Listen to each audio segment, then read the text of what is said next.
I reached out to former Arizona Governor Jan Brewer, who joins us right now. And Governor Brewer, I know you were watching the debate on Thursday night between President Biden and former President Trump. When you saw President Biden freeze like that, what went through your head? I was absolutely mortified, and it was just shocking. It was just a disaster, and I kept thinking, like a mother, thinking, snap out of it, come back, wherever you are. But it was like watching an accident. You don't want to watch, but you watch anyway. It was horrible. So you had a similar moment years ago, Governor Brewer. Can you explain? I did. Can you explain what happened with you? I'm not going to expect you to get into President Biden's head, but what happens when you're on that stage and you just kind of freeze up? Well, I froze up because I was mad, and I was upset at Terry for what he was saying, and I was trying to get all my thoughts together so I could respond to everything that he was accusing me of. Not Larry or Barry, right? Terry. My favorite, Terry. Yeah. It's a disaster, too.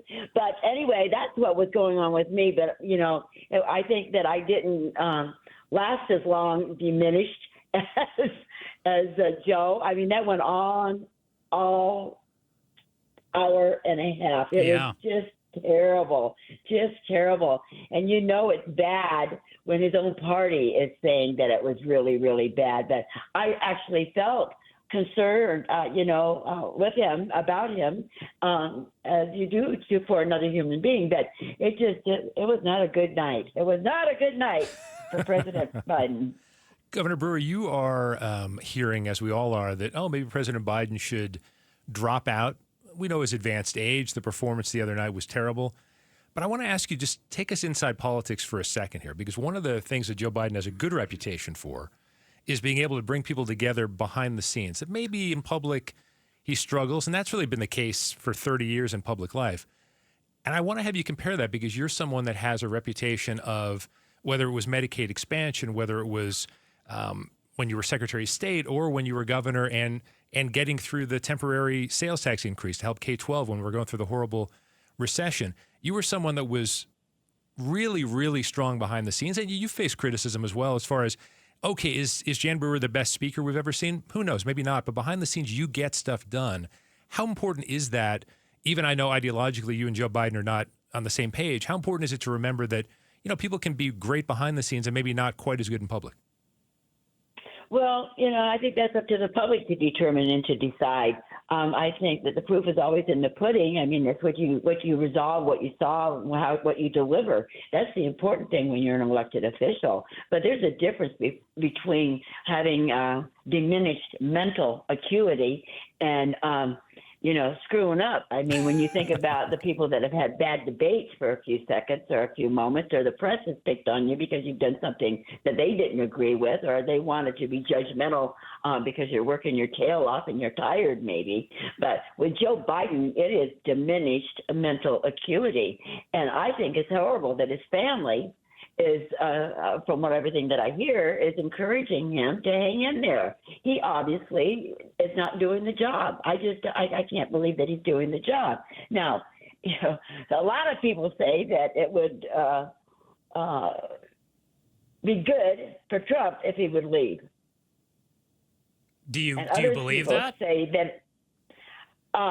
No, I don't. I think that it probably helps him if he stays in the race. So, I mean, but I don't know if he can hang in there for that length of time. I mean, this is the news of the day. We've got a lot of stuff going on today, and all you hear about is Biden, his family, and the diminished acuity, and that he's raising money, and he's going to hang in there, and there's other people that fundraisers have now been canceled. I mean, it is a disaster out there. But it's, I just don't think it's good for him to serve for him or for America. But no one's going to listen to me because they're going to make that decision. But it is a scary time in America. Well, I think they are going to listen to you. Former Arizona Governor Jan Brewer, our guest right now, Steve Goldstein, in for Chris Merrill, and I am Joe Huizenga. Governor, you used that phrase, diminished mental acuity, a couple times. You were a politician for a long time. What was your record in elections, Governor? 24-0. Record. That's pretty Record for good. Arizona. See, 24-0. I mean, that's pretty impressive. So you don't think Biden is fit to hold office then? No, I don't. I think that he probably did a lot of good things that people really, really appreciate. But I think his time is up. He needs to take care of himself, and his family should be taking care of him. I mean, come on, Joe, Steve. I mean, he was. It was so sad, wasn't it? Sad. It was very tough to watch, but like you just mentioned, you said that it's probably best for former President Trump if Biden stays in. But I feel like the Democrats have kind of worked themselves into a pickle here because we're already into July now. You've got, 4 to 5 months before the election. If you're the Democrats and apparently the First Lady is telling Joe that he needs to stay in, some of those who are closest to him are saying, hey, you might want to step aside and either let a Gretchen Whitmer or a Gavin Newsom step in here. But is there really enough time for the Democrats to get enough wind beneath the sails of a Newsom or a Whitmer or whoever that would be? Let's just pretend, and I know this is going to hurt you, former Governor Brewer. Let's imagine for a second that you were advising the president or that you were a Democrat. How would you handle that? Because if you can prop up Biden, if you feel like that can give the Democrats the best chance because he has the name recognition, don't you need to stick with him, or can you really get a Gavin Newsom or somebody to the finish line with only 4 or 5 months of prep? How would you approach that? That is a tough question, hypothetical question. Yeah. You know, God only knows because we only have so much of the information. But it is a serious issue, and I don't know if they have time to find somebody else to step up and to do it. But he cannot serve us in the condition he's in. I mean, I imagine our enemies across the world are sitting there and just waiting to pounce to see what's going to take place, because what a golden opportunity to strike out against America at this given time. It is terrible. And I will tell you this, too. People were concerned. We all know that people were concerned even before the debate, because there was a lot of talk about they were going to go to their convention and that he was going to decline the nomination and they were going to put Newsom in to be the nominee for the Democrat Party. I mean, that was the underground rumors that I heard all over the place. Yep. And then this all happened, you know. So I don't know if people are counseling.